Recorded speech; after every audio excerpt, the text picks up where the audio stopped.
So my name's Dixon Pattern Jr. I'm a Gunai and Yorta Yorta Aboriginal man. I was born and raised in Melbourne, but got connection to a lot of mobs across Victoria and New South Wales. A lot of my work is kind of graphically done, which is really cool because it kind of lends itself to a lot of different applications. So I've designed things like stamps. I've designed kind of like a tram. I'm currently designing a train. So then, it's kind of like transition into working a lot in the reconciliation space. And it's really cool to work in that space because I get to kind of like have a part in that journey. And my hope working in the reconciliation space is that more broadly, non-Aboriginal people feel a sense of connection to Aboriginal culture as much as I do.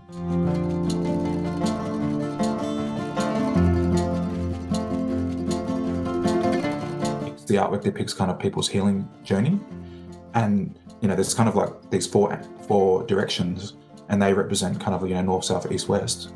That people, we all come from different places, but we're all coming together for the same thing, for that well-being and being part of that community. In the artwork too, I've depicted Bunjil, and Bunjil is a creator being for the Kulin Nation, which obviously the hospital resides on.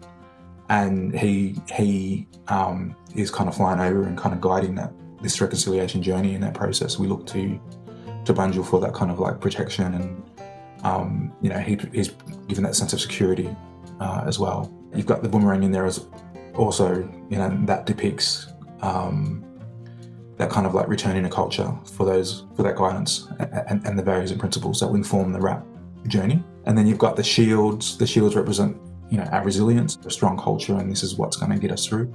And then the leaves represent that growth and that healing journey. So it's a healing journey for the individual, but it's also the growth of the hospital itself. So I feel like through this RAP process that there's going to be a lot of good outcomes that come from it, that will affect, like I said, the individual, but then affect everything else. So, and I think it's really cool that a lot of the RAPs that are put in place, a lot of the principles based on Aboriginal culture gets adopted more broadly across the organisation as a whole. So it not only just creates change for Aboriginal people, it actually creates change for all people, which is really beautiful to see.